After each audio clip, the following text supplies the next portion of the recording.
Bueno, pues buenas tardes a todas las personas que están aquí. Sabemos que pues hay tanto personas locales de acá de Culiacán como de la Ciudad de México o de otras partes del país e incluso pues de América Latina. La verdad estamos súper emocionadas y emocionados de pues de poder empezar esta serie de actividades online que Mapacín se propone hacer. Bueno, pues a raíz de la contingencia por la crisis sanitaria que estamos viviendo, a todos nos ha tocado, yo creo que adaptarnos a estas nuevas formas pues de trabajar, de cómo comunicar y cómo difundir los temas que nos competen y que son importantes. Hoy, pues vamos a empezar con un tema súper importante que es el de la movilidad de las mujeres durante la pandemia. ¿Qué quiere decir? Bueno, pues el día de hoy vamos a hablar sobre los retos y los obstáculos que enfrentan las ciudades en términos de movilidad para mujeres específicamente. Antes de esto, antes de entrar de lleno al tema, quiero presentar a las dos expertas que el día de hoy nos acompañan. A Koyani Adame, fundadora de Urbanismo, Mujeres y Ciudad en América Latina, y Patricia Retamal, cofundadora de Ciudad Feminista en Chile. Voy a compartir, bueno, primero un poquito de Koyani Adame.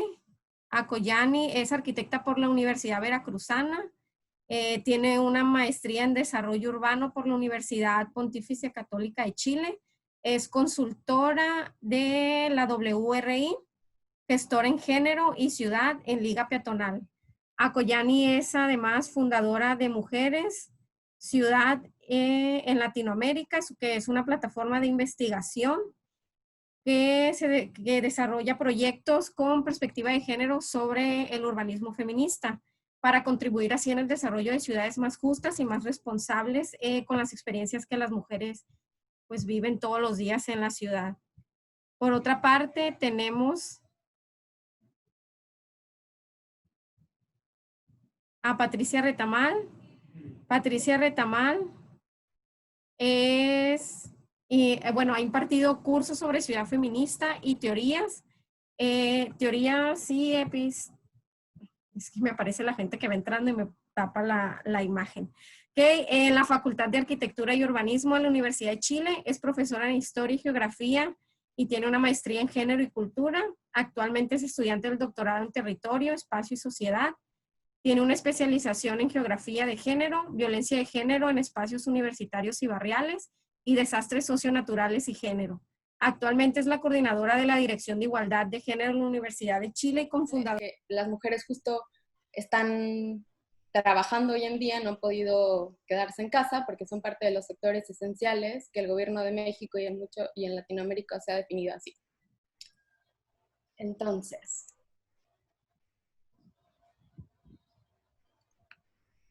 voy a tener que dejar de compartir pantalla un momento, que no me está dejando, pero estas infografías se las voy a seguir compartiendo a todos para que las puedan ver.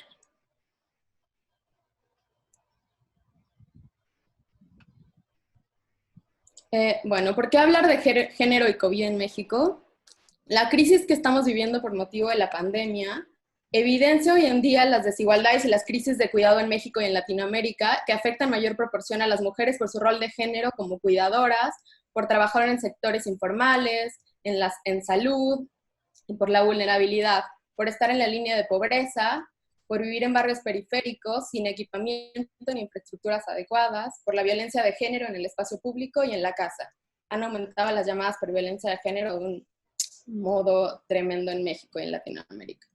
Entonces necesitamos, yo creo, una respuesta interseccional y coordinada entre el Estado, los entes privados y la sociedad, por lo que el territorio hoy en día está cobrando mucho más relevancia en las respuestas de la crisis. Hay que entender al territorio y en qué territorio y en qué movilidades se está viviendo la pandemia. Bueno, un poco de cómo nos movemos las mujeres durante la contingencia. En México las mujeres nos movemos en transporte público y caminando.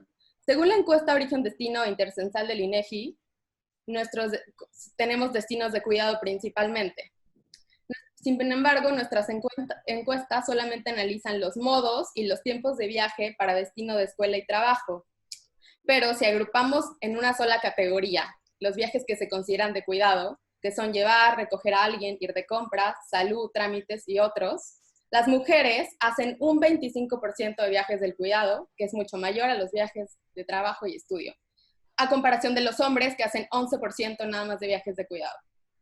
Esto solamente es analizando la movilidad, pero si hacemos un cruce con las ocupaciones de las mujeres en México, vemos que las mujeres dedican un 71% de su tiempo diario a cuidados de algún miembro del hogar, un 44% de su tiempo en trabajo no remunerado en el hogar, y los hombres solamente 18%.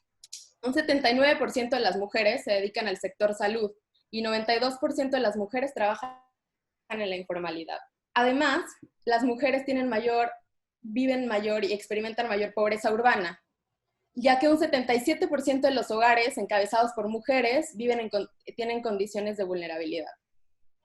Esto significa que estas mujeres y sus trabajos, que se consideran sectores esenciales hoy en día, no han podido parar, se siguen moviendo y la pandemia ha visibilizado más estas desigualdades, por lo que es urgente atenderlas desde un enfoque de justicia de género. Es un enfoque de justicia de género, un enfoque que reconoce estas desigualdades y cómo afectan de modo distinto a las mujeres según su interseccionalidad, pero que a la vez no solo se queda en reconocer, sino en buscar y dar una respuesta y solución, una redistribución para lograr una equidad y una justicia espacial y social. Como bien mencionó Nancy hace rato, nuestros instrumentos, nuestras encuestas de origen-destino no miden estos traslados de cuidado, solamente los de estudio y trabajo.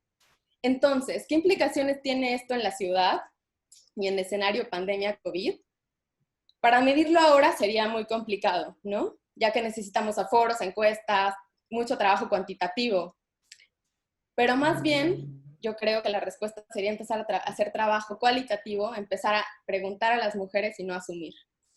Hay mucho trabajo justo de la geografía y el urbanismo feminista que dice la necesidad de incorporar métodos y metodologías cualitativas, empezar a preguntar a las mujeres, hacer entrevistas semiestructuradas. Ese tipo de mediciones sí se podrían incorporar para entender cómo se están moviendo las mujeres hoy en día. Otra pregunta que nos planteó Nancy en este foro es que si consideramos que los cambios en el transporte público en México están considerando la movilidad de las mujeres. Y yo creo que esto varía de acuerdo a cada contexto, cada ciudad, los planes que tienen y las políticas que tienen. En México es un reto integrar las medidas de transporte público, ya que la mayoría de las mujeres que usan transporte público se usan en micro o camión, que es un esquema hombre-camión, donde el pago en efectivo, por ejemplo, donde el pago es efectivo, por lo que están más expuestas a ello, ¿no? Entonces tenemos que tener medidas orientadas a responder a las necesidades de viaje de las mujeres, atender específicamente las rutas de las mujeres que trabajan en sector salud, sector informal y sector trabajo remunerado en casas. Entender que su cadena de viaje es distinta, hacen viajes combinados o intermodales, que viajan normalmente acompañadas de alguien, que viajan con objetos. Por lo que las medidas tienen que incorporar esto. No podemos disminuir la frecuencia de la flota, tenemos que tener paradas flexibles de acuerdo a destinos de viaje, tenemos que tener pagos integrados de tarifa, combinaciones de metro, metrobús, trole, o eliminar las tarifas o repensar las tarifas, ya que muchas mujeres perdieron también su trabajo. Desinfección de unidades. En términos de seguridad, yo creo que la inseguridad, la percepción de seguridad y las violencias han aumentado. Porque hoy en día las mujeres se enfrentan a ciudades solitarias que tienen dinámicas distintas. Porque en nuestras ciudades la mayor preocupación es ahora atender las crisis de salud, pero no tenemos que descuidar la atención de las violencias presentes que continúan en el territorio. Tenemos calles vacías, tenemos menos frecuencia de transporte público, hay comercio cerrado en casi todas las ciudades, y justo un indicador de percepción de un espacio seguro para las mujeres es una calle activa, con comercio, con gente, con actividad, y todo esto está pausado ahora. También en términos de seguridad vial, justo ahora se ha incrementado mucho la velocidad en las calles, ya que hay menos autos, pero andan más rápido, por lo que estamos expuestas a hechos viales. ¿Qué podríamos decir de cambios urgentes en la movilidad de las mujeres hoy en día y pospandemia? Yo creo que más que atender solo la movilidad como un ente como si fuera un ente que no está conectado a todas las otras formas de habitar y de vivir en la vida y en nuestra vida cotidiana. Tenemos que entender más bien y replantear nuestro modelo de ciudad, de planificación urbana. Yo creo que este modelo que tenemos en todas las ciudades latinoamericanas, en México, de ciudad expandida, donde hemos separado las esferas productivas y las esferas reproductivas, ya no funciona. Y justo esta crisis lo ha puesto en debate una vez más y lo ha y ha visibilizado las desigualdades que este modelo que tenemos en Latinoamérica lastima profundamente y es mucho más, sí, enemigo de la vida y de la forma en cómo nos movemos las mujeres. Entonces yo creo que hay que plantear a los cuidados como un nuevo eje que estructure lo cotidiano. Hay que proponer sistemas de cuidado en los barrios, que sean sistemas de cuidado que se generen entre entes públicos, privados y sociedad. En específico, en transporte público, adecuar rutas a necesidades de viaje de mujeres en sectores salud, informal, trabajo y que trabajan en el hogar, adoptar integraciones tarifarias, proporcionar información sobre horarios de transporte para evitar esperas largas. Por ejemplo, también se ha pedido que haya paradas de autobuses a petición de mujeres, aunque no estén en la ruta, sobre todo en las noches o muy en la mañana. Considerar los patrones de movilidad, los que sí sabemos.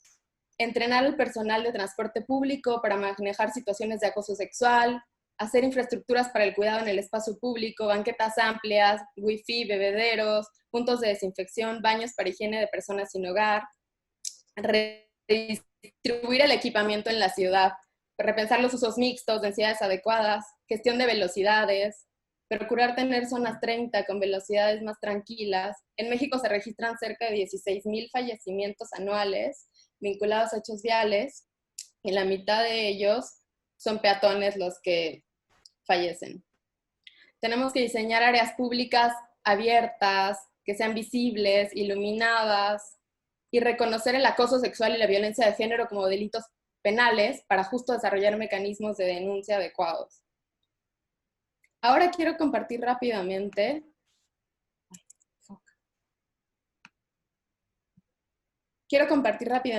un ejercicio que he estado haciendo con unas compañeras de la Liga Peatonal.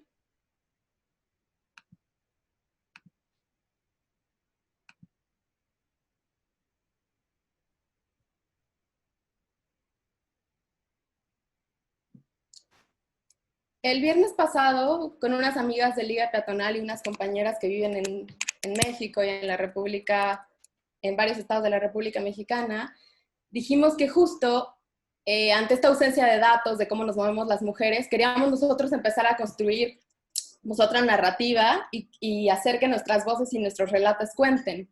Entonces se me ocurrió esta idea de bitácora, que le llamé Bitácora de Inmovilidad, que es un formatito muy sencillo que diseñé y envié a varias compañeras por medio de correo electrónico, lo contestaban y me lo enviaban.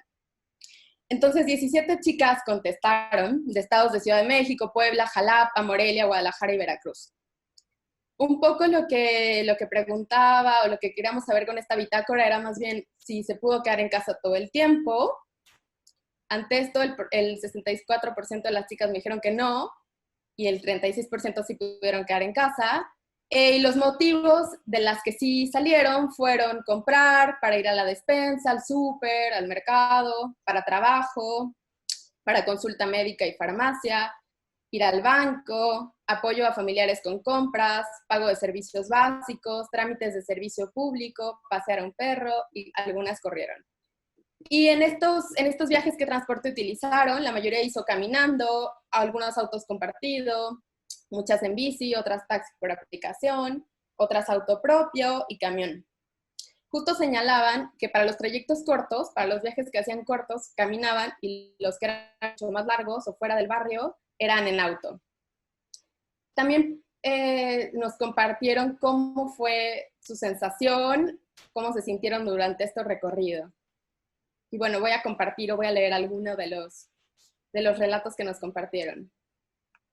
En auto me sentí segura y acompañada, ya que iba con los dueños del mismo y una de mis roomies.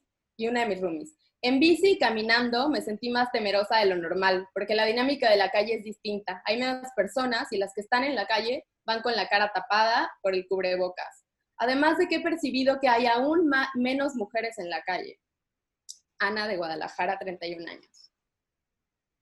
Otra chica nos dice que se sintió más segura caminando y que en el vehículo le causó un poco de conflicto, ya que veía que otros vehículos iban a altas velocidades y no respetaban los sentidos y los semáforos. Linda, 31 años de Villahermosa, nos comenta que se sintió decepcionada durante el recorrido, ya que la única forma de moverse era a través de un taxi por aplicación, ya que en su ciudad no es opción trasladarse en transporte público, pero esto no solo por la pandemia, sino desde antes, ya que nunca se sabe a qué hora pasan, han disminuido su frecuencia, vienen con mucha gente y no todos vienen con cubreboca. Citlali, de 28 años, nos dice que se sentía más insegura que antes porque las calles estaban solas y los rostros cubiertos. Otra pregunta de la bitácora era, ¿qué era lo que más extrañaba de los recorridos que hacían antes de la contingencia? Y ante esto nos comparten. Extraño la frecuencia, el saber que no solo iba por la despensa o por la misma ruta, sino que el destino iba a ser diferente. Incluso subir al BRT, caminar hasta el centro y descubrir tienditas, pasar a comprar un esquite, sentarme en las bancas de algún parque que se cruzara en mi camino. El bullicio o el olor a panadería o comida. Anónimo. Extraño mi modo de transporte, que generalmente era la bicicleta, y el sentir la ciudad viva por su dinámica natural, porque eso ayuda a no sentirse sola, especialmente en horarios y lugares en donde una se siente más vulnerable. Marijó, 30 años, Jalapa. Extraño sentir que soy libre de hacerlo, que no trasgredo ninguna regla o que no pongo en peligro a nadie más. Oriana, 39 años, México. Extraño salir sin motivo, salir de noche. Aunque también me daba un poco de miedo, lo hacía en algunas ocasiones de regreso de destinos cercanos. Pero con la contingencia, al hacerlo un día y ver las calles abandonadas casi completamente, decidí no volver a hacerlo, al menos hasta que se levante completamente la cuarentena. Ana, 31 años. Extraño ver gente, interacción con las personas. Bueno, esos son algunos, no voy a leerlos ya todos. Y el modo, la penúltima pregunta fue cuál es el principal modo que usaban para desplazarse antes de la contingencia, y coincidió mucho con el modo que usaron para los recorridos de ahora, que fue caminar, bicicleta, después camión, metro, metrobús. Y igual algo bien importante fue que coincidían un poco, ¿no? Que alternaban el modo de acuerdo a actividades de su agenda. El último relato fue que qué propondrían en esta nueva normalidad en su ciudad para sentirse más cómoda y más feliz. Iluminación correcta en las calles, especialmente en las zonas de potencial acoso y violencia. Transporte seguro, pensado en los trayectos de las mujeres. Botones de auxilio. Amparo, Ciudad de México. Más espacio para caminar con sana distancia y más destinos y actividades que no dependan del consumo. Ana de Guadalajara. Que se tomen en cuenta las medidas de higiene y distanciamiento, sobre todo en el transporte público. He visto que por mi casa transitan vagonetas llenas de personas. Otra nos comenta, mantener una actitud solidaria. Buena infraestructura ciclista. Mis zonas de paseo son compartidas con peatones. Mejorar la movilidad en bicicleta. Creo que es una forma práctica para recorrer distancias cortas, pero aún así no existe un cuidado hacia el ciclista. Los cruces son inseguros. En las avenidas, los vehículos aumentan mucho la velocidad. Por las vías del transporte público es más tranquilo, pero siempre debes ir al pendiente de orillarte si viene tras tuyo. Es una forma práctica, pero que a la vez genera estrés, pues sabes que no es una movilidad segura. También mejorar la movilidad del peatón, pensando en quienes están más vulnerables. Las banquetas en general están en mal estado, son discontinuas, hay elementos que entorpecen el paso e incluso muchas veces faltan las tapas de los registros de las instalaciones. Kate, 32. Por último, voy a compartir una que me pareció muy linda por justo todo lo que estamos viviendo. Que no normalicemos nuevamente lo que antes nos hacía infeliz, que la poca o mucha conciencia que hayamos podido obtener en este periodo de confinamiento sobre cómo nuestros entornos nos impactan, nos sirva para defender la construcción de espacios del bienestar. Oriana, 39 años, Ciudad de México. Es todo por mí. Muchas gracias. Muchas gracias, Akoyani. La verdad, muy completa, nos encantó la bitácora. Creemos que pues es un ejercicio súper esencial, como tú mismo lo decías, salir a preguntarle a las mujeres pues, qué es lo que piensan, qué es lo que sienten ante esta situación y más que nada ante lo que se ha denominado como la nueva normalidad, que pues va a ir empezando poco a poco en diferentes ciudades de la República, pues va a ser esencial para poder definir estrategias, no solo en movilidad urbana en términos generales, sino también en ver cómo mejoramos la movilidad de las mujeres.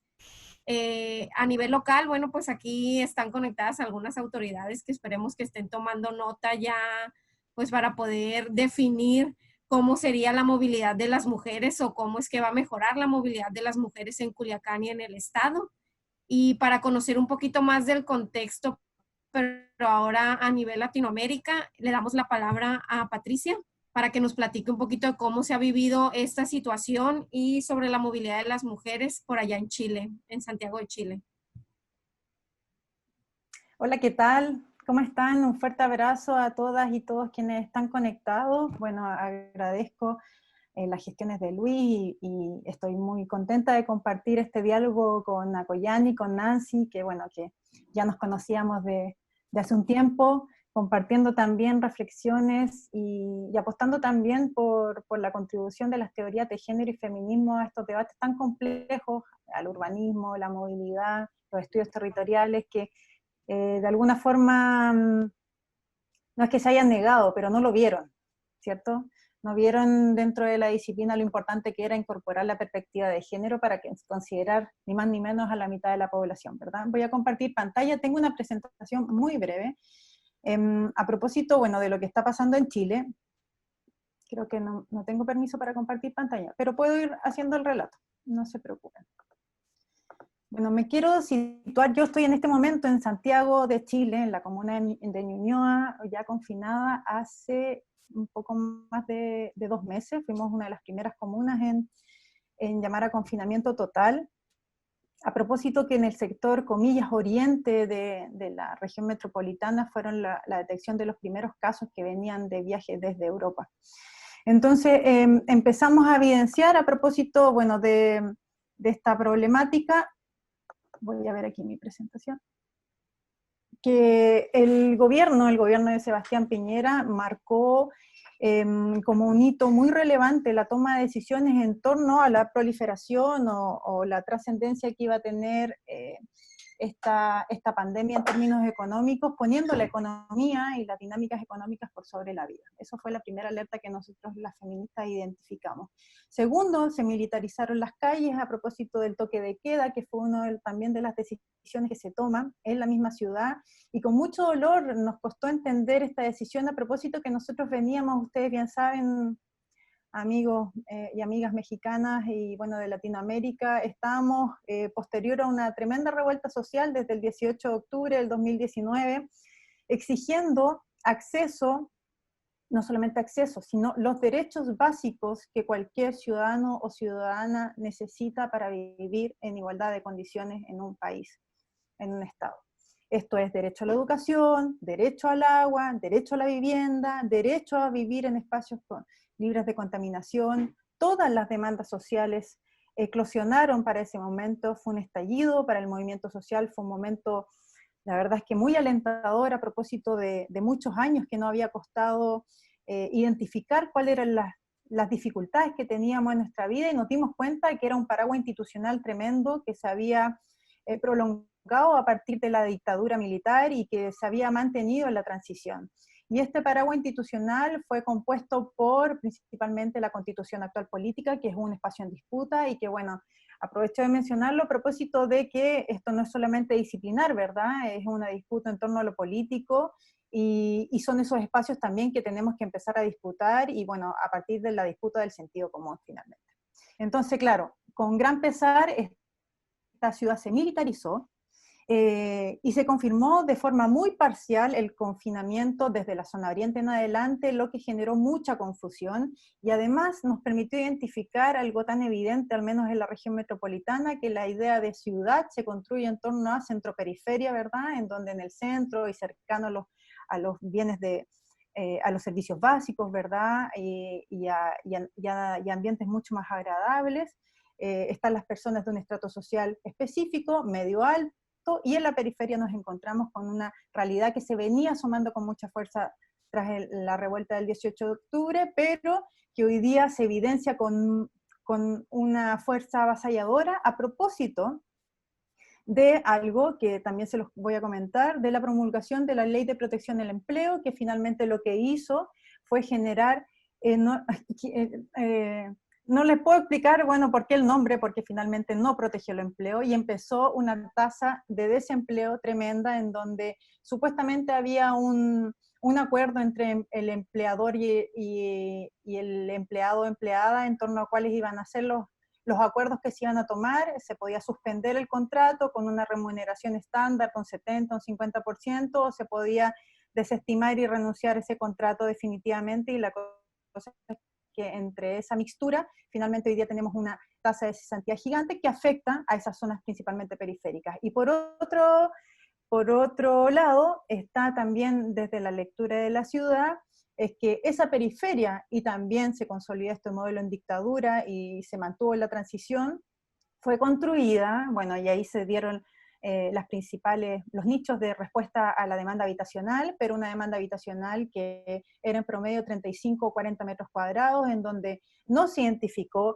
cuál era la necesidad de movilidad de las personas, si es que era de centro periferia o no, si es que allá en la comillas periferia tenían los servicios básicos o las fuentes laborales, ¿verdad? Y por otra parte tampoco se identificó que en estos 35, 40 metros cuadrados iban a vivir no solamente un núcleo familiar, sino 2 hasta 3 núcleos familiares. Entonces, la discusión en torno a la problemática o a las definiciones que nos ha permitido comprender esta desigualdad que nos ha entregado las teorías de género, nos pusieron de inmediato en alerta, porque estamos viendo, bueno, militarización en las calles, confinamiento, segregación, y vemos, como lo dice Ciencia Rusa, que finalmente las mujeres van a ser la primera línea de fuego frente a cualquier crisis económica y socioambiental, ¿verdad? Entonces, eso en definitiva, cómo ha sido el panorama general en Chile, y lamentablemente vemos que efectivamente se está dando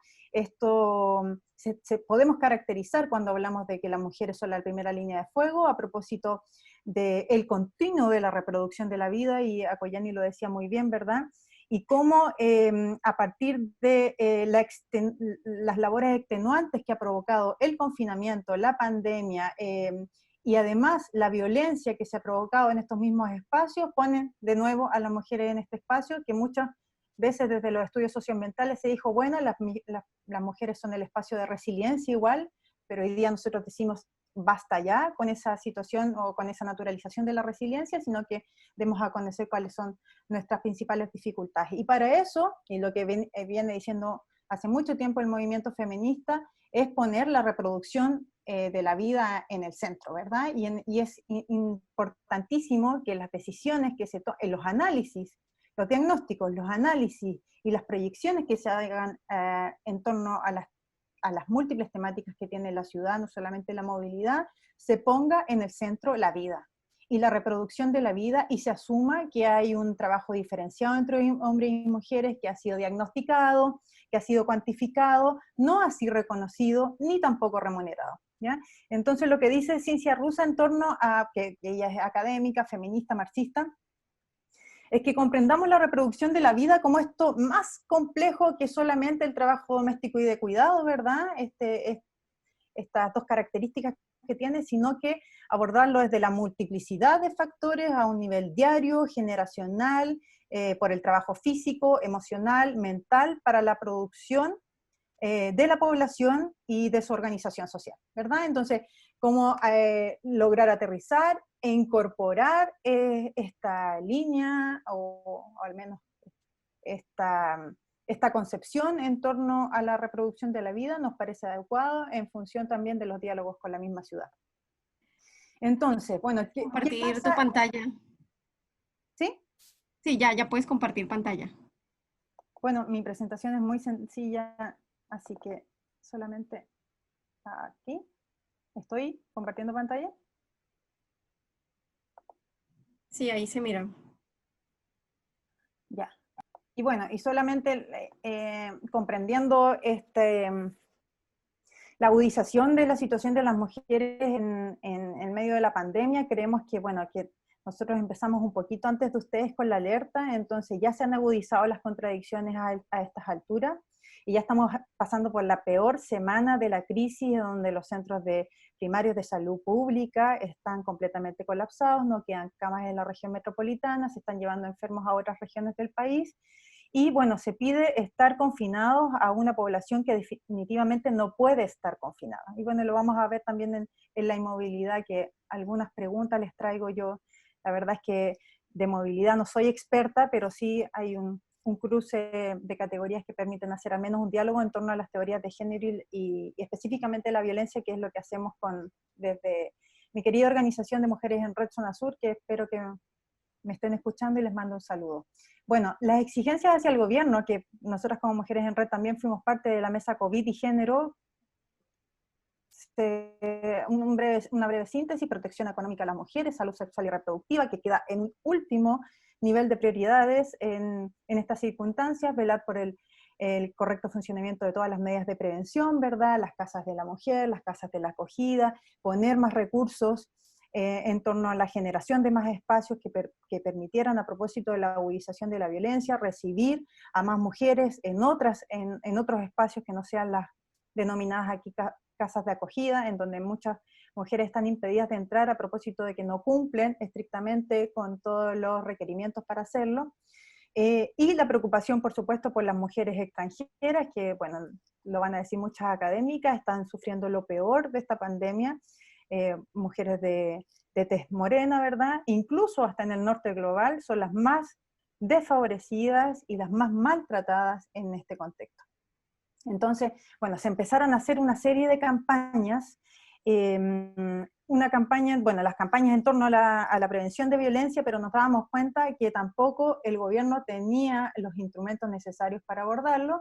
Así, bueno, les muestro como ya casi una especie de anécdota, la mascarilla 19, que fue una de las ideas que se propuso acá en Chile, en donde tú ibas a la farmacia, frente a una situación en donde no se puede expresar la violencia de género, ibas a la farmacia y pedías la mascarilla 19. Esa iniciativa, que fue una de las únicas iniciativas particulares que emanó desde el gobierno central, no ha tenido ningún seguimiento, y bueno, buscando información en torno a resultados, no hay nada, porque vas hoy día, y muchos testimonios así lo dicen, vas hoy día a la farmacia y te dicen que no hay mascarillas, ni la mascarilla 19, ni ningún tipo de mascarilla.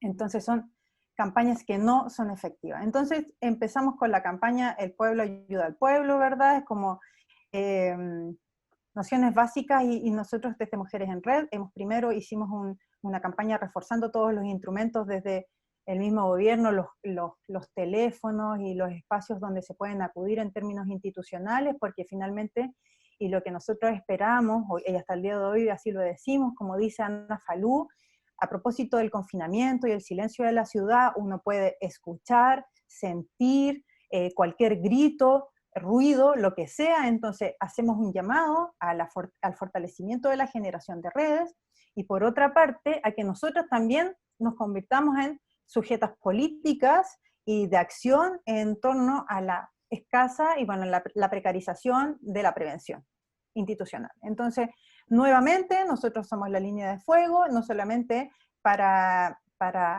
la reproducción de la vida en torno a nuestros nichos familiares, sino que estamos siendo las mujeres que estamos ayudando y que estamos ofreciéndonos para ayudar a otras mujeres, y para eso tenemos que saber también qué hacer, ¿verdad? Entonces, bueno, hoy día hay una coordinación también, y volvimos a los años 80, volvimos incluso a la peor crisis económica en torno a las ollas comunes, ¿verdad? Estas ollas comunes que también se levantan a propósito del trabajo femenino, de la resiliencia de esas mismas mujeres, de la movilidad dentro de esos mismos espacios de estas mismas mujeres. Entonces se feminiza la primera línea, como lo decía y como lo dice también Ciencia Rusa, pero además lo que eso genera es que estén las mujeres, y es el factor que se identifica no solamente a nivel territorial, sino que en torno a los diagnósticos, que van a ser las más propensas a enfermarse, ¿ya? Entonces, por eso es mucho más riesgoso este rol y la reproducción de este rol constantemente frente a una crisis.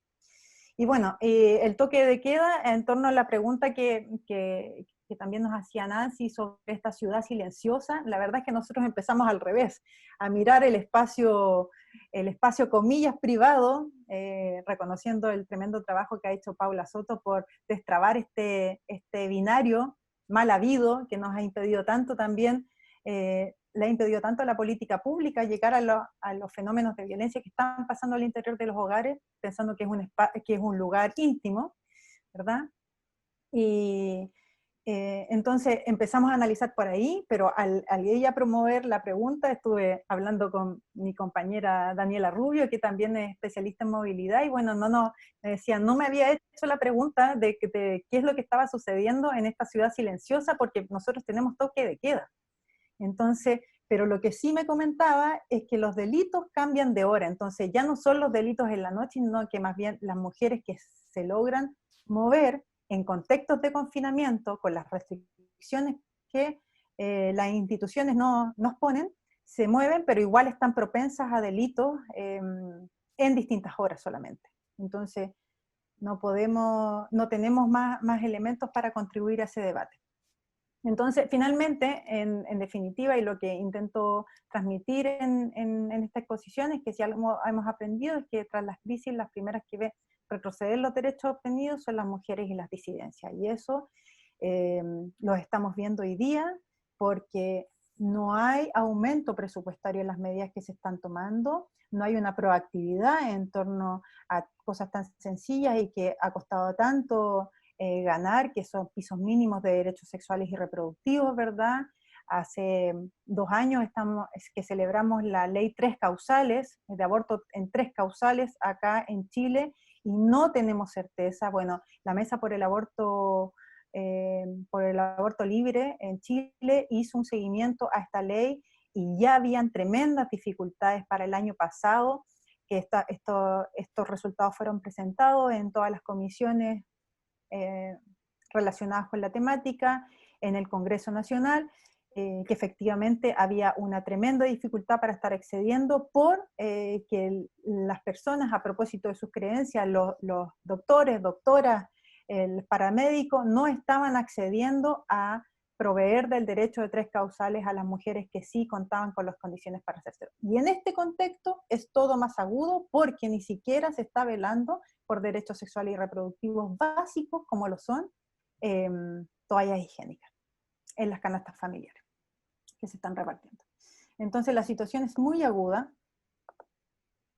Y bueno, y si hablamos en torno a la movilidad, ustedes manejan mucho más que yo las necesidades múltiples en torno a la movilidad, ¿verdad? Pero hoy día podemos abrir el debate en torno a otras características de movilidad, por la sobrevivencia, por el conseguir recursos, por el ayudar a otros, y que yo creo que en este ayudar a otros también se involucra mucho la reproducción de la vida que es liderada por mujeres, y la inmovilidad, que como dice Paula Soto, lo dijo hace muy poquito en un excelente diálogo que se dio con Valtteri Milan acá en Mundo FAO, y la Paola Girón, que dice que, bueno, que la inmovilidad puede ser, cómo politizar la inmovilidad en el hogar, y que me parece algo que me hace mucho sentido al momento de hablar, bueno, también la demanda del movimiento feminista y lo que ha ayudado tanto a entender en torno a este matrimonio mal avenido del capitalismo y el patriarcado, ¿verdad? Cómo las mujeres, a propósito de este trabajo históricamente que hemos reproducido, ¿verdad? No solamente por temas culturales, sino que por temas económicos, somos una clave para la acumulación capitalista, ¿verdad? Y ese trabajo no reconocido y no remunerado en este momento nos tiene al borde del precipicio, ¿verdad? A propósito del hostigamiento que se produce en la crisis, y esta agudización de las labores de cuidado. Entonces me parece muy interesante hacer un vínculo con eso, y además también hablando con la Daniela Rubio, comentábamos a propósito de los privilegios, de que también puede asociarse la inmovilidad a una especie de privilegio, a propósito de que, bueno, soy profesional, docente universitaria, trabajo en la Universidad de Chile, tengo un computador, estoy con todas las condiciones para mantengo mi sueldo, mi remuneración, Entonces, finalmente la inmovilidad pudiese ser también asimilado con la idea de, bueno, de una estabilidad socioeconómica que hoy día la tiene un porcentaje menor de la población. ¿Ya? Y bueno, y todas estas implicancias, cómo hacemos el cruce con la categoría de género y frente a todas las situaciones que les he venido relatando, ¿verdad? Y bueno, y Paola Girón, que es con la maestra que ha aprendido de movilidad, dice que hay múltiples dimensiones también para hacer el análisis, y entre ello también la dimensión temporal, que me parece importante destacarla. Entonces no va a ser lo mismo día o noche hacer los análisis. De hecho, nosotros hicimos una auditoría de género en las salidas y accesos del metro, de la línea 6 del metro de Santiago, más de 10 estaciones, estuvimos encuestando a mujeres y niñas que salían o accedían de estos metros. Y bueno, hay un tremendo problema con la intermodalidad, ¿verdad? Una vez que se sale de estas estaciones de metro, cómo se traslada finalmente a su casa, si es que lo hago con mi propio cuerpo, si es que arrendo una bicicleta, si es que está mi bicicleta estacionada, si es que tomo un taxi, si es que tomo transporte público. Y había algo que me gustaría destacar acá, una tremenda diferencia entre las mujeres del sector sur de Santiago, donde trabajamos con mujeres en red, donde están los más altos índices de denuncias por violencia intrafamiliar, donde está la menor calidad de vida urbana, ¿verdad? La percepción de seguridad era muy baja, empeoraba en la noche, y además la intermodalidad siempre era la opción, y entrevistamos a más de 50 mujeres por estación, siempre era el transporte privado. Es decir, el temor muchas veces no importaba que fuesen 2 o 3 cuadras, igual se pagaba un taxi o igual se volvía a tomar una micro, porque se tenía mucho miedo en caminar, porque eran posibles víctimas de algún delito, ¿verdad? Versus el sector oriente de la capital, donde los estándares o la percepción de seguridad era sumamente alta, y la intermodalidad era principalmente el cuerpo de las mismas mujeres, a propósito de que no importa que caminaran 5, 6, 10 cuadras, lo hacían en un ambiente muy cálido, muy poco hostil, súper iluminado, con muchos ojos observando, mucho local abierto, mucha gente transitando, etcétera. Entonces, evidentemente, y es lo que apelamos también desde Mujeres en Red, que no va a ser lo mismo ser una mujer, y aquí cruza la interseccionalidad, de un sector socioeconómico bajo y con baja calidad de vida urbana, encontrado, ubicado en la periferia, versus estar en el centro, en un lugar cómodo, poco hostil, y bueno, y por supuesto cruzado con la condición de clase, ¿verdad? Que eso busca, que ese análisis busca también. Entonces, si pensamos, y bueno, yo lo hago en clave también constitucional, nosotros en este momento en Chile estamos en la pelea de que se realice el plebiscito por una nueva constitución. Sin una nueva constitución, el aterrizaje de la legislación, por supuesto, que siempre va a ser limitado. Entonces, cuando me preguntan, bueno, ¿y cómo vemos la Constitución en esta clave o en clave de derecho a la ciudad? Primero, tratar de garantizar a partir de esta Carta Magna tan importante, que yo sé que, bueno, que el caso de las amigas y los amigos de México, hay ley integral de violencia de género y una serie de normativas que permiten aterrizar iniciativas concretas. Sin embargo, también pasa, y pongo el caso, que muchas veces eso no siempre es sinónimo de que las cosas van a mejorar, pero al menos nosotros no tenemos ninguna alternativa. Entonces, el goce de los servicios básicos como primera medida, pero de todos los servicios básicos, y nosotros en este momento tenemos privatizado el agua, tenemos privatizado las carreteras, tenemos privatizado el modelo de acceso a la vivienda. Hoy día en Chile se construyen 80 de viviendas para el mercado versus un 20% de viviendas sociales. ¿Ya? Poner en el centro la vida, poner en el centro y considerar la sostenibilidad de la vida, y cuál es la tarea diferenciada en esta sostenibilidad de la vida, apuntando también y golpeando la puerta de la disciplina de la economía, para que nos ayude también a comprender y generar diseños que visibilicen este trabajo no visibilizado. Aterrizar esto también, que también se ha procurado en acuerdos internacionales sobre el derecho a la ciudad, ponerlo en primer orden. Lo vemos como un derecho esencial, como el derecho al agua, como el derecho a la vivienda. El derecho a la ciudad también es un derecho. Sé que muchas veces es un concepto controversial desde la misma disciplinas del urbanismo, pero bueno, empecemos por una cosa primordial, que es apelar a todos los derechos, y el derecho a la propiedad, finalmente, que es el gran obstáculo para hablar de un derecho a los bienes comunes, de pensar en lo común, ¿verdad? Que quede en un segundo orden.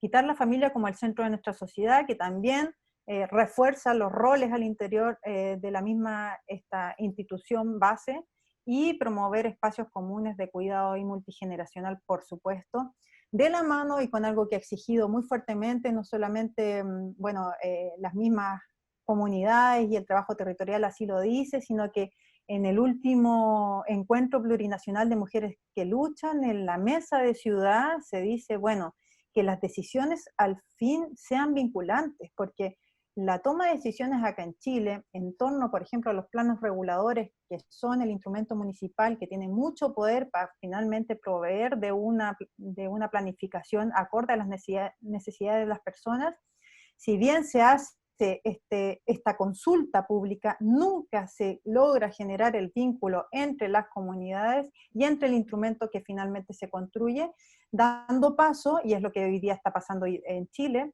con la última ley que se aprobó de Ley de Integración Social Urbana, que esto es chipe libre, como diríamos acá, para las inmobiliarias, en que ellas han visto el usufructo y la mercantilización del suelo como uno de los grandes pilares hoy día de la economía y del movimiento de capitales en Chile, ¿ya? Por ahí voy a dejarlo y espero que podamos compartir algunas reflexiones con quienes están conectados.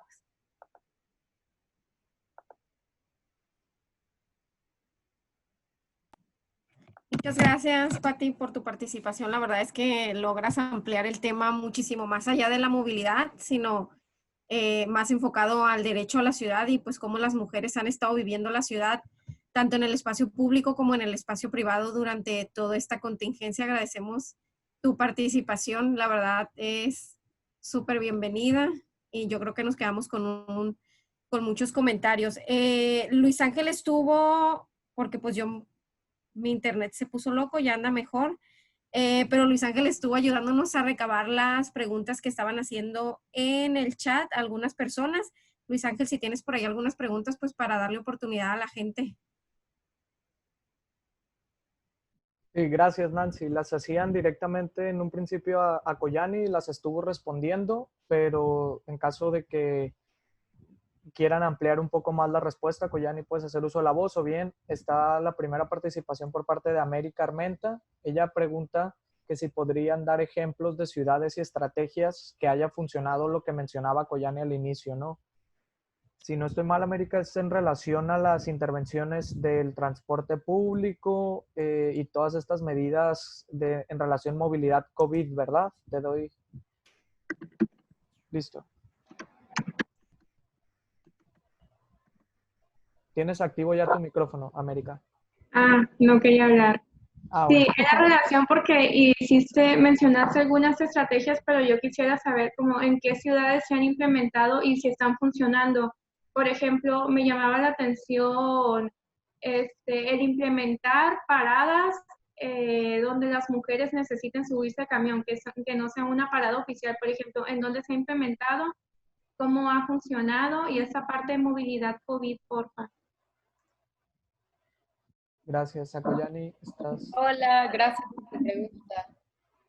Sí, o sea, muchas de los comentarios que hice son justo más bien propuestas para esta nueva normalidad, pero en específico sobre lo que preguntas de esta estrategia de transporte público y parada flexible, se ha implementado hay un estudio que se hizo en 3 ciudades, en Bogotá, Santiago, Chile y parece que Madrid, que se llama Ella se mueve segura.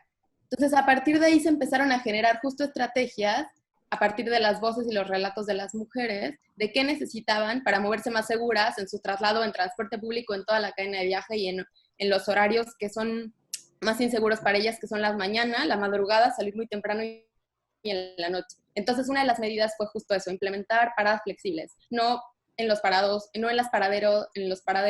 que están normalmente, sino que ella le avisaba al chofer y la paraba casi afuera de su casa. Entonces, más bien es una medida que yo creo que hay que retomar en durante COVID y post-COVID. Gracias. Te puedo pasar el enlace por aquí del estudio. Perfecto. Ok, muchas gracias, Akoyani. Preguntaba también Mariel Vega allí, en relación a cuáles son las lecturas que recomiendan básicas o claves para aprender o profundizar sobre estos temas. También había una respuesta por el chat. No sé si quieras compartirla, Akoyani, para los demás. O sea, justo yo creo que todos en este chat tenemos el honor. Está con nosotros y nos está escuchando Paula Soto, la investigadora Paula Soto. Así que, Paula, muchísimas gracias por conectarte. A los que no la conocen, no tienen el gusto de haberla leído, les recomiendo muchísimo. Es una gran investigadora chilena, pero que vive en México hace mucho tiempo.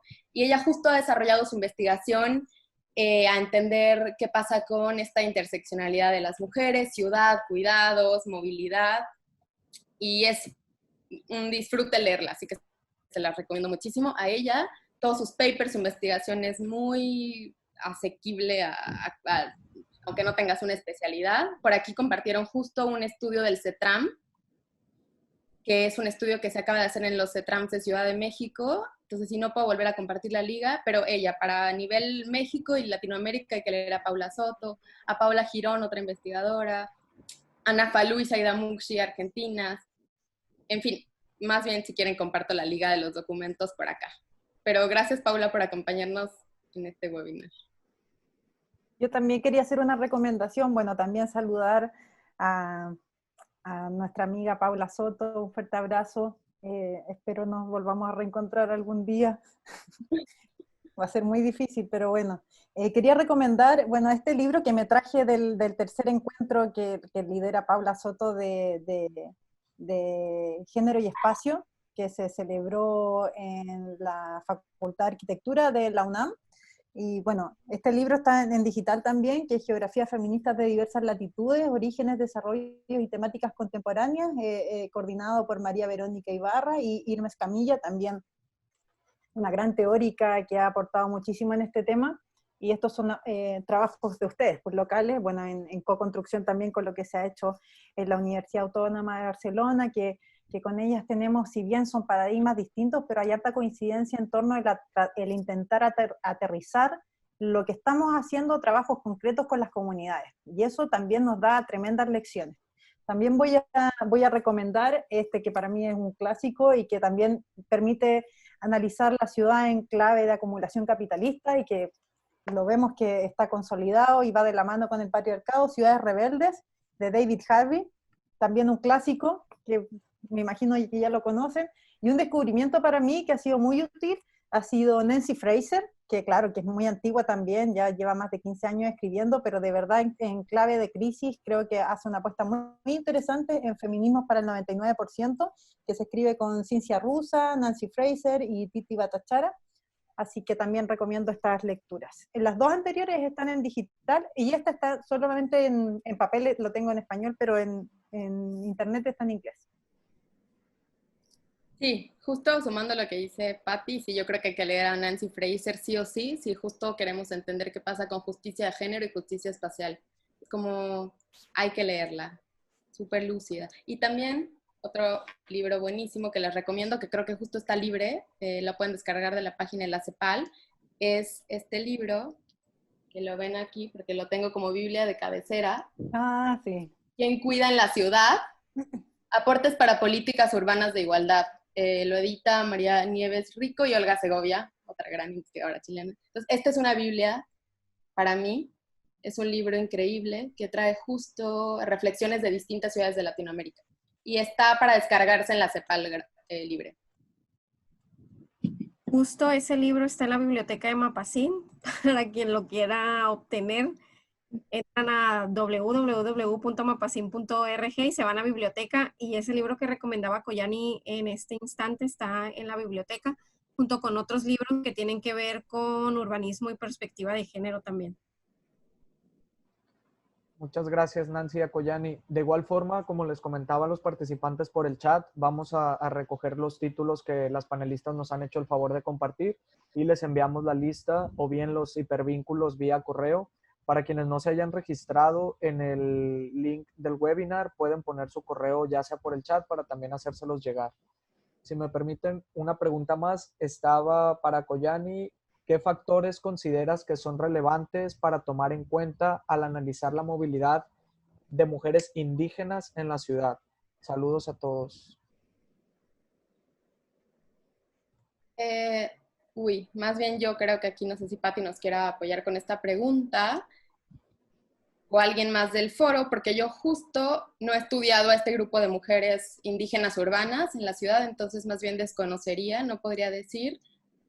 O sea, lo que he leído, lo que se ha reflexionado en la academia sobre esto, es que, por lo que también comentaba Patti, de la precarización de la vida de estas mujeres, normalmente viven en las periferias de las ciudades, normalmente se dedican al trabajo informal, por lo que vienen a vender al centro o a la parte turística de la ciudad y supongo que sus traslados por eso son de 1 o 2 horas, ¿no? Pero más allá de estas grandes generalidades, no podría decir más.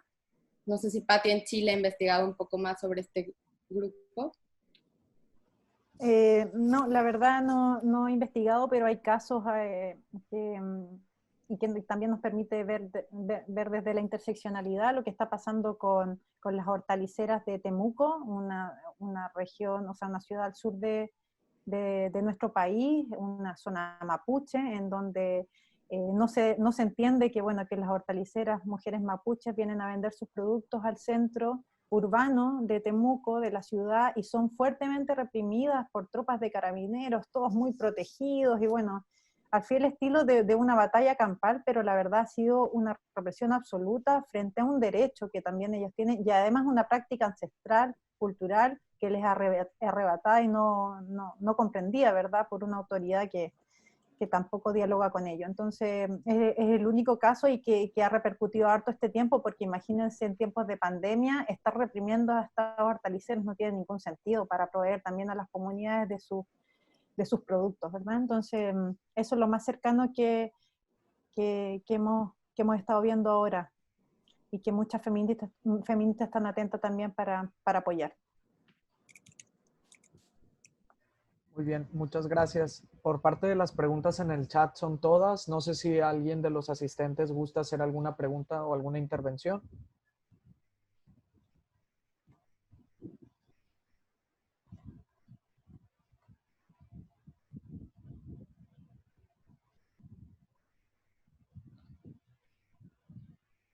Bueno, pues al parecer no aparece nadie por ahí que levante la mano. A ver, América está levantando la mano aquí en la pantalla. Mariel y América. Ok. A ver. Listo, Mariel. Bueno, pues hola, primero agradecer a Mapacín por proponer y dar este tipo de encuentros. Es sumamente congratulador ver este tipo de temas que, como bien se le compartió muchas veces a Nancy, no se ha posicionado de forma masiva en la ciudad, a pesar de ser, pues justo como ya lo decíamos, un municipio con alerta de género por los niveles e índices de violencia en los que nos encontramos. A mí me gustaría, si pudieran ahondar un poco como en estos procesos de incidencia política o para poderlos posicionar dentro de las agendas gubernamentales, porque, pues lo digo, somos un municipio capital de un estado en alerta de género, con uno de los índices de matrícula vehicular más grandes de toda la República, de los primeros lugares en incidentes y siniestros viales, y también tenemos autoridades pues muy reacias a considerar la perspectiva de género para ser ciudad, para movernos, y que pues quisiera que fuera una realidad que podamos impulsar más estas temáticas. Muchas gracias.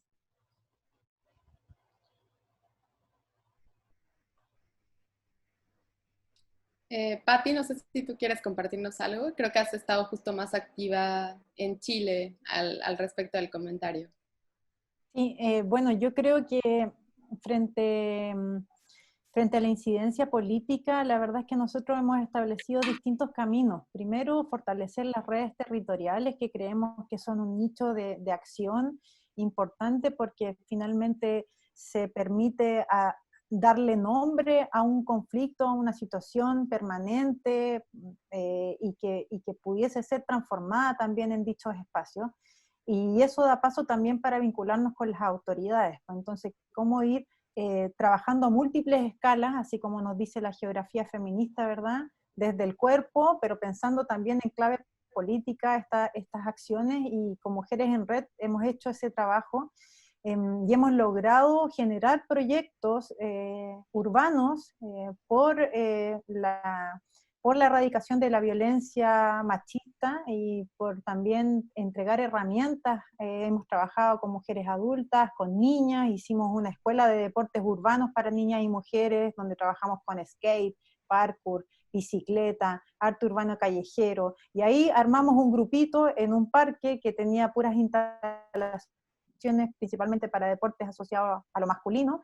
Intervenimos, pero dando constante esta reflexión de, bueno, mi cuerpo, mi primer territorio y cuáles son las herramientas que pudiésemos fomentar en estas niñas. Así lo hacemos también con mujeres adultas, pero trabajando en prevención, pero haciendo talleres, conceptualizando en torno a qué entendemos por violencia de género, que tiene múltiples expresiones. Acá en Chile no tenemos una ley de violencia integral de género, solamente tenemos reconocido la ley de violencia intrafamiliar que ocurre al interior de los hogares, es algo lapidario para trabajar en política. Entonces, golpeando la puerta, insistiendo, en municipios y en también la Cámara de Diputados, y también se nos abrió la posibilidad de trabajar en esta mesa de COVID y mujeres, donde firmamos una petición que iba directamente al Ministerio de la Mujer y la Equidad de Género, exigiendo medidas, reforzar las medidas y reforzar los esfuerzos. Yo creo que no tiene que cerrarse a solamente un plano, y además pensar en que las experiencias de las mujeres en dichos territorios es lo que finalmente tiene que permear la política pública, y eso también lo dice la vida cotidiana, los estudios de la vida cotidiana, y cómo estos, bueno, son tan necesarios para pensar las distintas disciplinas que intervienen en los territorios. Entonces, ¿cuál es el sentir? ¿Cuál es la experiencia de las mujeres? ¿Por cuáles calles está completamente vetado su paso a propósito de la infraestructura de ese mismo lugar? ¿Cuáles son los pasajes más hostiles, etcétera? Y para eso hay metodologías diferentes. Pues bueno, nosotros instalamos la escuela, están las caminatas, están los mapeos colectivos, están las entrevistas semiestructuradas, como decía Ako. Hay distintas herramientas. Lo que pasa es que no vamos a tener las puertas tan abiertas de las instituciones para pedirles a ellos que nos provean de herramientas o de fondos para hacerlo. Tenemos que empezar a hacer investigación feminista con aliadas que estén pensando los temas igual que nosotros. Y de hecho así levantamos nosotros la auditoría de género que les contaba, que fueron más de 30 voluntarias, que hicimos un llamado abierto, y bueno, y ahora estamos procesando los datos y a puertas de publicarlo, pero también pensar en esta creación de investigación que haga diálogo con la academia, por supuesto, porque necesitamos tener algunos elementos teóricos y metodológicos, por supuesto, pero que también salga del fervor de que las mujeres estamos unidas, estamos trabajando en red y queremos cambios. Muchas gracias, Patricia. Nos hacen una pregunta, América Armenta pregunta si saben si hay foros, encuestas, estudios, mesas de trabajo o lo que sea que gire en torno a mejorar la movilidad en Culiacán para las mujeres, y si las invitadas nos pueden contar experiencias de cambio de movilidad con enfoque de género en sus ciudades. Es un poco más o menos de lo que hablaba Patricia, no sé si quieras complementar. Pues sí, pues, o sea, más bien si quieren ustedes platicarnos un poco de qué está pasando en Culiacán, qué instrumentos se utilizan, qué metodologías, hay trabajo participativo con mujeres en los territorios, en los barrios. En Ciudad de México se han implementado varios esquemas de las lunas, que son centros de apoyo integral a las mujeres y a violencia de género, que se supone que están en todas las alcaldías. Entonces, más bien, justo lo que busca este tipo de programas es crear, pues, mediante la identificación de qué se necesita en cada barrio de acuerdo a las mujeres, senderos seguros,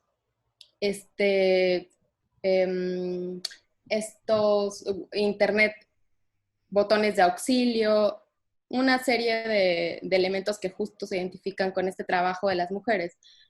Pero más bien justo todo el tema de estos espacios, de estas lunas o de estos lugares o centros en los territorios, se basa justo en un trabajo con mujeres. Entonces, no sé si ustedes allá en Culiacán o sea, esto es parte de sus metodologías, o sea, que no sea algo que solamente impone el gobierno, una medida, sino que hay un diálogo con mujeres, pero para cambiar el territorio, pues, ¿no? Para construirlo juntos. Entonces, que nos platiquen un poco de esto. Y bueno, invitarlos justo a que empiecen a utilizar más metodologías, justo como la que les presenté de la bitácora, las auditorías de género que dice la Patti, que también en México las estamos haciendo desde Liga Peatonal, que son métodos, yo creo que son como muy amigables con las mujeres. Muchas gracias, Acoyani. Justamente aquí en el panel nos acompañan autoridades en materia de movilidad, catedráticos de la Universidad Autónoma de Sinaloa, que tiene una licenciatura en Diseño Urbano y del Paisaje, Arquitectura. No sé si miembros de algunos colectivos ciudadanos también, como ProCiudad y Mujeres en Bici Culiacán. No sé si quieran hacer uso de la voz alguno de los integrantes en respuesta de lo que mencionaba Acoyani. A ver. Juan Carlos Rojo, levanta la mano. Si gustas presentarte, Juan Carlos. Sí. Hola, ¿qué tal? Un saludo a todas y todos. Bueno, soy Juan Carlos Rojo, soy catedrático de la Facultad de Arquitectura, como bien decía Luis Ángel, y bueno, participando en varias facetas en esta ciudad. Bueno, primero que nada quiero felicitarlos a todos los integrantes de Mapacín por este evento, por esta reunión de importantes personalidades que yo veo caras aquí. Además me da mucho gusto ver tanta gente local que viéndolas aquí juntos en la pantalla, la verdad que me llena de energía esto. Creo que Culiacán tiene un potencial interesante de gente activista, de gente que está investigando, que está trabajando en este tema. Yo tengo algunos alumnos, incluso en maestría, en licenciatura, que han tocado también el tema. Creo que el tema cada vez crece más y esto creo que anima, ¿no? Y anima también, felicitaciones también y agradecimiento a Patricia y a Acoyani por su participación. Creo que este evento nos ayuda mucho a enlazar, a intercambiar, a motivar y sobre todo creo que han puesto el tema en la mesa y creo que nos vamos de aquí con una tarea, ¿no? Creo que no sé, quizá no se ha hecho tanto, pero sí hay un interés muy importante, sobre todo de las bases sociales, de los sectores sociales, de los grupos y además jóvenes, muy jóvenes, que esto creo que también ayuda mucho a potenciar un futuro más alentador en esta ciudad y ojalá en todas las ciudades de México y de Latinoamérica, ¿no? Abrazo a todos y bueno, aliento a que sigamos trabajando en esto. Muchas gracias. A mí me gustaría comentar un poco sobre el trabajo, por ejemplo, que se ha hecho con el Instituto Sinaloense de las Mujeres, que es como justo la institución encargada de generar políticas públicas con perspectiva de género para el Estado. Yo ahorita pues estoy haciendo mi tesis para visibilizar la problemática del acoso sexual en el transporte público masivo, que pues de momento lo que tenemos acá pues es el transporte urbano, los camiones. Y se trabajó directamente con el instituto un muestreo con un estudio bien señalado a partir de la cantidad de mujeres y de qué edades necesitábamos encuestar y todo. Se aplicó, al menos aquí en la capital de la ciudad. Se vieron las bases para trabajar, a eso me refería un poco con el primer comentario, se vieron las bases para intentar trabajar sobre esta problemática, pero aún así pues se quedó en eso. O sea, al final fue corto el esfuerzo de parte de las autoridades, por eso me interesaba ver esto de la incidencia para llegar hasta el sector de la agenda gubernamental, porque creo que desde la sociedad civil organizada, con el apoyo de la academia, así como con pues IAPs como Mapacín, así como diversos actores y actrices que están involucrados en estas temáticas, pues seguimos empujando y lo estamos haciendo, me queda claro, pero pues eso, todavía nos falta a que llegue a ser una prioridad donde no solo sea en espacios de simulación, porque al final la vida de las mujeres es la que está en riesgo.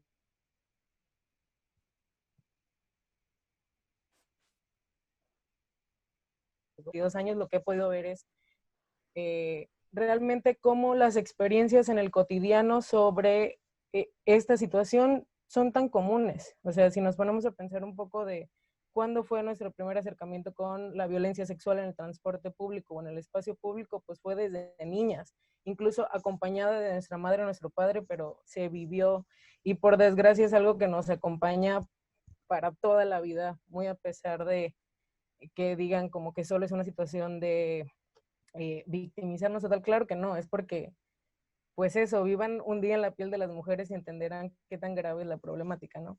Entonces, creo yo que son muy importantes este tipo de espacios. Celebro mucho, pues, estos encuentros. Bien lo dijo Juan Carlos, pues son esfuerzos desde diferentes espacios, pero ahí vamos y lo estamos haciendo. Muchas gracias. Gracias, Mariel, por tu participación. Justo nos tocó ir como representantes de Mapacín a una actividad que se hizo en el Instituto Sinaloense de las Mujeres junto a Mariel en este trabajo que menciona ella del acoso sexual en el transporte público. Comentarles que básicamente pues para eso son las charlas que Mapacín busca generar. Antes pues lo hacíamos de manera presencial, impactando solo a personas a nivel local, pero yo creo que la crisis sanitaria nos ha dado la oportunidad de generar un impacto aún mayor y de conocer las experiencias que están haciendo las experiencias de otras ciudades. En este sentido, pues queremos agradecer la participación no solamente de Patricia y de Acoyani, sino también de quienes se animaron a preguntar. Comentarles que a título personal o más bien fuera de Mapacín, bueno, pues yo soy la encargada de James Wall en Culiacán, y en semanas pasadas, abonando un poquito más a la pregunta que comentó América Armenta, otras dos chicas y yo, Paola de la Luz, por ahí que estaba también presente hace rato, Itzel Terán, que también es becaria ella en Mapacín, estuvimos desarrollando en nuestro tiempo libre una metodología para lo que es la evaluación de calles seguras o inseguras para mujeres que se desplazan ya sea caminando o en bicicleta. Trabajamos un poco en la metodología porque justamente nos la pedían para una convocatoria que estuvo por ahí vigente aquí a nivel nacional, que se llamaba Mujeres en el Territorio. Sin embargo, la idea es que una vez que se termine o que se empiece a volver un poquito más a la normalidad, poder invitar a más chicas para poder nutrirla aún más y poder presentarla y empezar pues a hacer un trabajo de evaluación ya más en la calle, para saber pues cómo es que las mujeres se sienten al transitar por Culiacán, o sea, qué hace falta desde el diseño urbano, desde la percepción de seguridad que ellas sienten, y también saber cómo se puede trabajar en las colonias o en los barrios, como le llaman ahí en Chile, pues para que ahora sí que los vecinos cumplan ese rol de vigilantes que tienen. Yo creo que la crisis sanitaria nos ha llevado a reconocer no solo la importancia de las autoridades, o sea, de que tomen medidas en todo sentido para brindar seguridad y bienestar a las personas, sino también la importancia y el papel que juegan los mismos vecinos, las mismas personas que viven cerca de tu casa. Entonces vamos a ir desarrollando este trabajo y esta metodología, y pues esperemos que el tema se haya posicionado y se haya puesto en la mesa, que es lo que queríamos lograr acá desde Mapacín, y que si hay chicas por ahí que están acá a nivel local que les interese, bueno, pues que se vayan uniendo y vamos conformando todas estas redes para poder empezar a trabajar no solamente la movilidad desde la perspectiva feminista, sino también el derecho a la ciudad, el derecho de las mujeres al espacio público, y pues empezar. Ya de aquí pues ya no va a haber marcha atrás. Aprovecho pues ya de una vez para cerrar, veo que ya no había nadie que quisiera participar, ninguna pregunta, y pues para agradecerles, gracias a todos y a todas por tomarse el tiempo de conectarse. O sea, nuevamente les pido una disculpa al principio porque mi internet de plano falló, me sacó 2 veces, pero lo bueno que Luis Ángel ya estaba también ahí preparado para poder ayudarnos. Les quiero comentar que... No sé si aparece, perdón, la proyección de sí. la... Ok. Sí, sí aparece. Les quiero comentar que tenemos en los próximos días también otras actividades. Pueden ver aquí, es uno relacionado a la tecnología en el transporte público. Vamos a tener después también otro tema que va a ser muy similar a este, que se trata sobre el derecho a la ciudad de las mujeres y el urbanismo feminista, con Sara Ortiz. Y después, pues para quienes quieran aprender algo súper básico de cómo hacer su primer mapa en My Maps, pues también vamos a tener por ahí una capacitación. Y más adelante, pues vamos a seguir presentando este tipo de actividades lo que resta del año y esperamos seguir contando con su participación. Muchas gracias.